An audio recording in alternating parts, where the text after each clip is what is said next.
Exam में पूछे जाते हैं। वैसे अगर मैं कहूँ तो अभी भी देर नहीं हुई है, अभी भी आपके पास बहुत समय है। आप चाहे तो मास्टर बैच में आकर के अपनी बेहतरीन तैयारी को अंजाम दे सकते हैं ताकि बोर्ड एग्जाम में आप अच्छा से अच्छा कर सकें। तो आइए देखते हैं एक छोटा सा टॉपिक जो कि आपके पहले चैप्टर ठोस अवस्था से है। जैसे अगर मैं आपसे कहूं कि क्रिस्टलीय ठोस और अक्रिस्टलीय ठोस क्या होते हैं, इसी का एक दूसरा नाम भी होता है रवादार। रवादार ठोस, रवादार ठोस, इसी क्रिस्टलीय को रवादार कहते हैं और इसी अक्रिस्टलीय ठोस को बेरवादार कहते हैं। बेरवादार, बेरवादार ठोस कहते हैं। ऐसा क्यों होता है, रवादार ठोस और बेरवादार ठोस क्यों कहते हैं? तो प्यारे बच्चों, अगर मैं बात करूं क्रिस्टलीय ठोस जो होता है, इसमें निश्चित ज्यामिति होती है, निश्चित ज्यामिति होती है, निश्चित ज्यामिति होती है, निश्चित इसकी ज्यामिति होती है और इसकी ज्यामिति अनिश्चित होती है, अनिश्चित होती है, अनिश्चित होती है, अनिश्चित ज्यामिति होती है। ऐसा क्यों? क्योंकि बेटा जो इसके क्रिस्टलीय कण, कोई भी ठोस छोटे छोटे कणों से मिलकर के बना है, उन्हें आप कण कहो, परमाणु कहो या आयन कहो, आप कुछ भी कह सकते हो, जिनसे मिलकर के ठोस बना है। अब बात यह आती है कि अगर उन कणों की व्यवस्था देखा जाए, कणों की व्यवस्था की वो कण किस प्रकार से अरेंज है, किस प्रकार से वो श्रृंखलाबद्ध है, तो उस हिसाब से जो ठोस है वो दो प्रकार का है। पहली बात तो अगर कणों की व्यवस्था कैसी है, नियमित है। जैसे मान लो ये मेरे पास कुछ कण है, जैसे मान लो ये Na है, Na है, ये Cl है, ये Na है, ये Cl है, ये Na है, ये Cl है, इस तरह से करके मेरे पास कण है और इन कणों की व्यवस्था एक निश्चित पैटर्न में है, एक निश्चित ज्यामिति में है, तो इसे कहा जाएगा क्रिस्टलीय ठोस। और इसी कण की व्यवस्था कुछ इस प्रकार हो कि कोई भी कण कहीं भी आकर के लगा हो, इधर उधर कहीं भी आकर के लगा हो, तो ऐसे ठोस को कहते हैं। जैसे मान लो कोई भी कण कहीं भी आके लग गया तो ऐसे ठोस को कहा जाता है क्रिस्टलीय ठोस या बेरवेदार ठोस।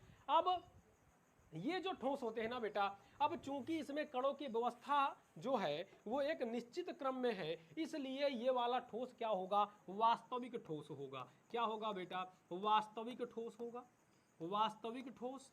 और ये जिसमें कणों की अनिश्चित व्यवस्था है, ज्यामिति इसकी अनिश्चित है, ये कैसा है बेटा, ये आभासी ठोस होगा। कैसा होगा, आभासी ठोस होगा, आभासी ठोस होगा। वैसे इसके बहुत ढेर सारे और भी चीजें देखने को मिलती है। जैसे इसकी हम देखेंगे दैसिकता की, दिखता कैसे है, तो अगर आप देखोगे ना तो इसे चारों चाहे जिधर से देखोगे एक ही समान दिखाई देगा, क्योंकि कोई भी कण अंट संट आके लगा है, तो इसे हम कहते हैं समदैशिक। क्या कहते हैं, समदैशिक ठोस कहते हैं। क्या कहते हैं, समदैशिक ठोस, समदैशिक ठोस कहते हैं, समदैशिक ठोस कहते हैं। इसे क्या कहते हैं, विषमदैशिक ठोस कहते हैं, विषमदैशिक ठोस कहते हैं। क्यों कहते हैं विषमदैशिक ठोस, इसके पीछे का क्या है महत्वपूर्ण कारण?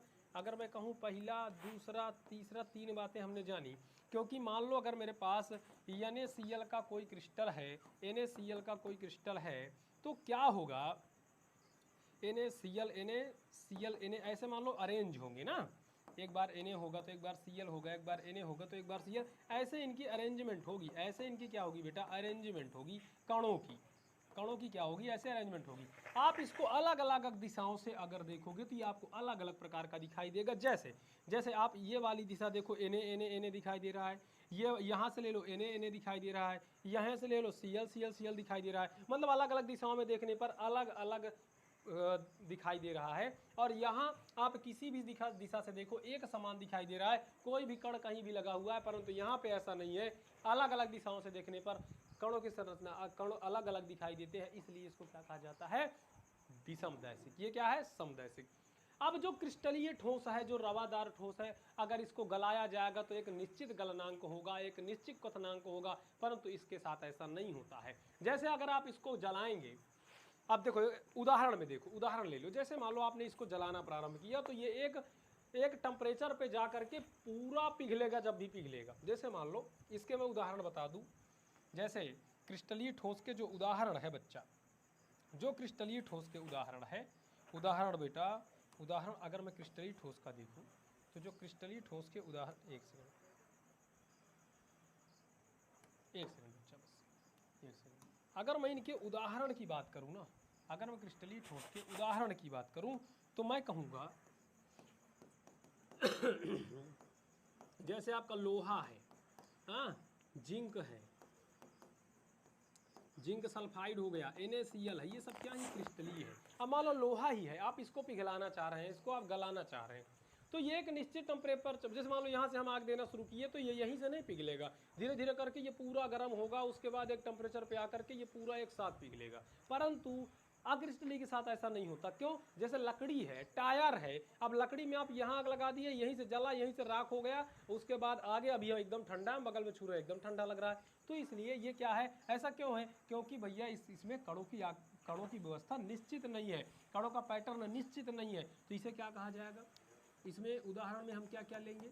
जैसे आपका हो गया रबर, लकड़ी, है ना, कांच, कांच भी होता है बेटा, कांच भी है, और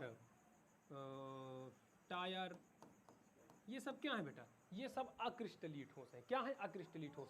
अब देखो, ये एक छोटा सा टॉपिक है, क्रिस्टलीय ठोस और अक्रिस्टलीय ठोस दोनों में अंतर का। हाँ, आगे देखोगे तो और भी कई प्रकार के अंतर हैं, वो एक विस्तारित टॉपिक। लेकिन इतने में ही आप देखोगे कि बोर्ड एग्जाम में क्वेश्चन कैसे पूछता है। चलिए अब मैं क्वेश्चन पे आता हूँ। आप देखो, कह रहा है कि बेरवेदार ठोस का उदाहरण बताइए। 2021 में पूछा गया था, 2021 में पूछा गया था कि बेरवेदार ठोस का उदाहरण बताइए। तो आप क्या बताएंगे? बेरवेदार का ठोस क्या है? आपने देखा कि हमारे पास यहाँ हीरा तो ठोस सॉलिड होगा, मतलब क्रिस्टलाइन सॉलिड होगा, और ग्रेफाइट भी क्रिस्टलीय, नमक भी क्रिस्टलीय। रबर हमने देखा था कि भैया ये बेरवेदार है। रबर क्या है? बेरवेदार है। तो यहाँ से बेटा ये क्वेश्चन बना।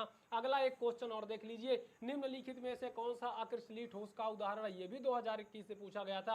आप अगर गौर से देखेंगे तो मैंने अभी बताया ना कि जिंक सल्फाइड, NaCl, ये सब क्या है बेटा? क्रिस्टलीय है, कांच है।